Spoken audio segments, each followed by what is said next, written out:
Today we're going to be reacting to Unbelievalope 2.0 by Jeff Kaylor in Theory 11. Stay tuned. So this part of the audio got lost, but basically I'm here to thank my patrons because they're awesome. Minnie, Jordan, and Javier, thank you so much for your continued support. If you're interested in becoming a patron yourself, you can do so by checking the links in the description. Thank you so much to Minnie, Jordan, and Javier. I couldn't do this without you guys. So without further ado, let's go ahead and take a look at Unbelievalope 2.0 by Jeff Kaylor and Theory 11. I'm Jeff Kaylor, and this is Unbelievalope 2.0. Hi, Jeff. The ultimate envelope prediction and card to impossible location.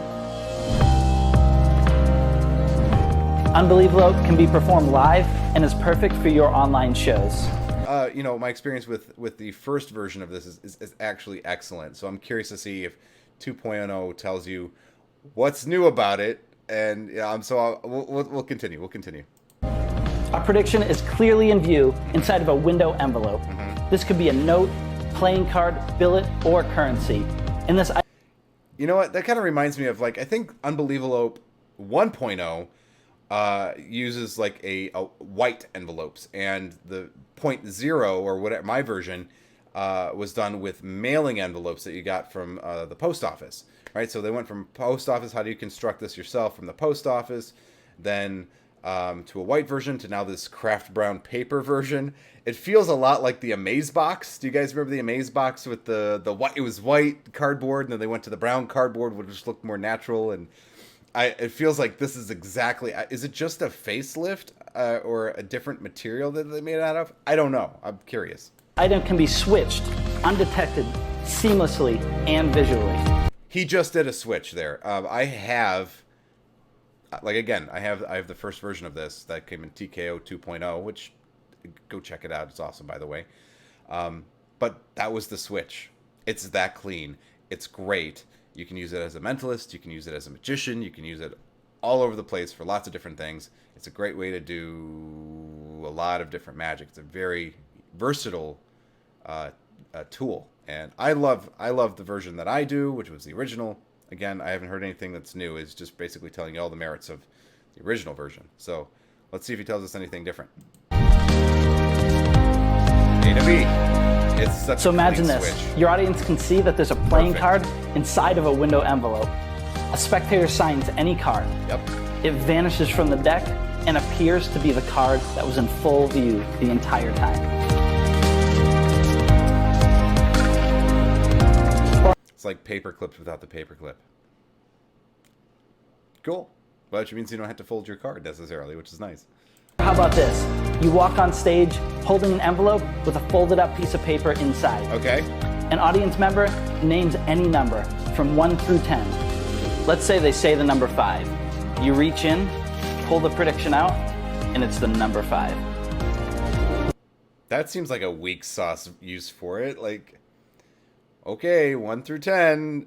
You can actually do more than that. I don't know why Jeff used that as the example, that it's 1 through 10. You could make that just about with that and a we'll call it a special extra writing utensil from Vernay.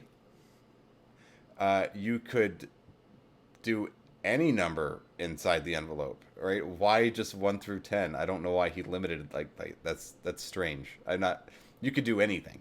You could have anything show up on that piece of paper. I don't know why he has 1 through 10. That doesn't seem like a good. Jeff, you're underselling your product. So, Editor Alan here, and I realized in hindsight the reason he said 1 through 10 was because he was trying to talk about the indexing system. Yes, a simple way to explain that would be to say you name a number 1 through 10, and you can easily access that index to pull out any indexed item 1 through 10 in this case, but really 1 through 13. And, I just thought it was a poor way to explain that, but I understand it now in hindsight. The Unbelievalope 2.0 is made out of durable craft paper and thick plastic so that they Amaze box. Maze box.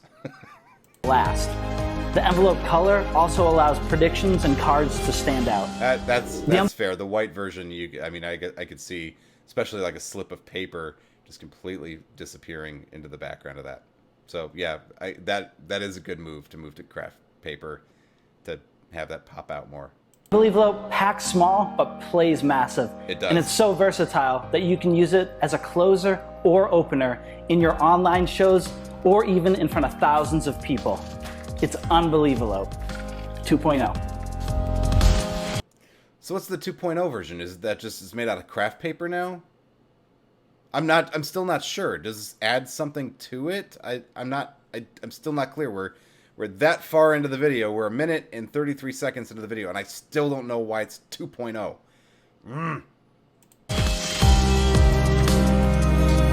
Well, there's some nice B-roll and a content ID or a copyright claim coming my way, but I don't see what the 2.0 part is.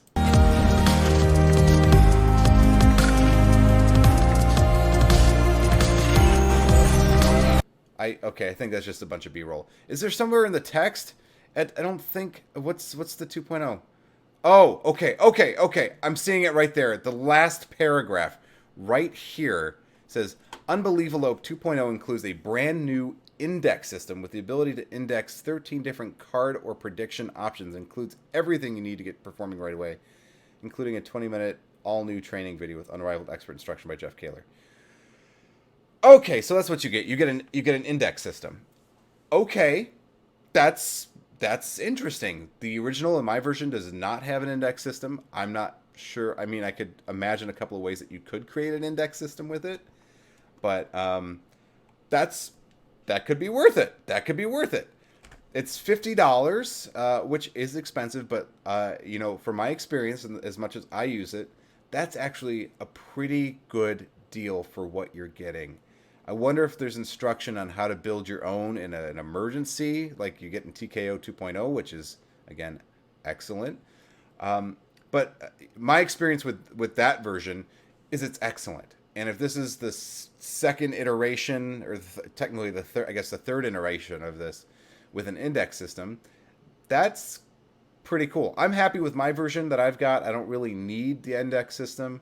And I'm happy to make them out of mailing envelopes because then you can actually mail them. I guess you could mail these too, but that'd be expensive to mail these. I guess you could, but I wouldn't.